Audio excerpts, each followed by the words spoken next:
و ما یعلم جنود ربک الا هو. کسی لشکریان خدا را نمیشناسد، نمیداند خدا چقدر لشکریان دارد. خدا میداند.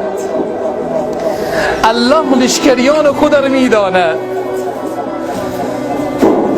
یک ویروسی خدا میفرسته به جهان و بشریت خدا عاجز میکند. امریکا به سطوح آمده. تو خو امریکایی، تو که در جهان بشریت ظلم میکردی، تو که خود در پادشاهی جهان داری، چرا این طوری شدی امریکا؟ ایتالیا رو نگاه بکنیم، به سطوح آمدن. بزرگان ایتالیا میگوین کار از دست بشریت ساخته نیست، عاجز و ناتوانی. آلمان میگه دیگه قدرت نداریم برای بشر قدرت نمایی بکنیم، قدرت ما رفت. در تمام دنیا امروز همینطور. لمن الملك اليوم؟ سبحان الله. لمن الملك اليوم؟ امروز پادشاهی از آن کیست؟ امریکا صدای خود را بالا بکن، پادشاهی از آن کیست؟ پادشاهان خودخواه دنیا، متکبران دنیا، صدای خود را بالا بکنید. لمن الملك اليوم؟ کی پادشاست؟ کی بزرگ دنیاست؟ کیست پادشاه؟ چرا صدای شما خفه است؟ چرا کاری از دست شما ساخته نیست؟ کجا هستید قلدران دنیا؟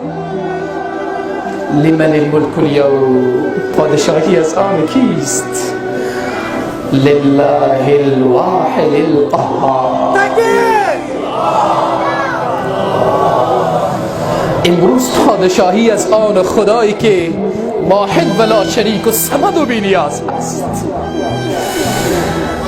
مالک یوم الدین. خدا در دنیا میخواهد برای بشر بفهماند که ای بشر عاجز و ناتوان هستید. رجوع کنید به پروردگاری که قوی و تواناست و صمد و بی نیاز است. لله الواحد القهار. جهان از آن خداست. این دنیا مالک دارد. هیچ کس نمیتواند مالک این جهان باشد.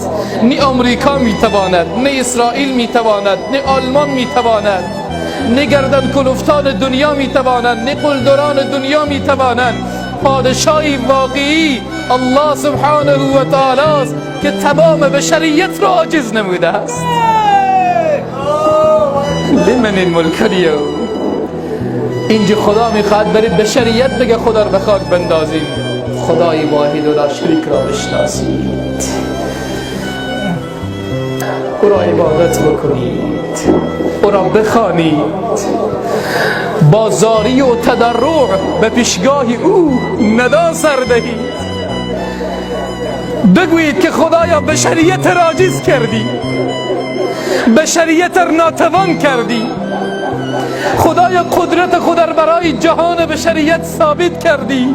تو بزرگی ای الله، ما بندگان عاجز و ناتوان تو هستیم. تو خودت بر ما رحم بفرما. خدایا هیچ طبیبی سراغ نداریم که درد ما را مداوا بکنه. تو طبیبی، تو طبیبی، تو دست ما را بگیر. ما به تو رجوع میکنیم ای الله. لمن الملك اليوم؟ پادشاهی واقعی بشناسیم که پروردگار بزرگ چه ذاته هست.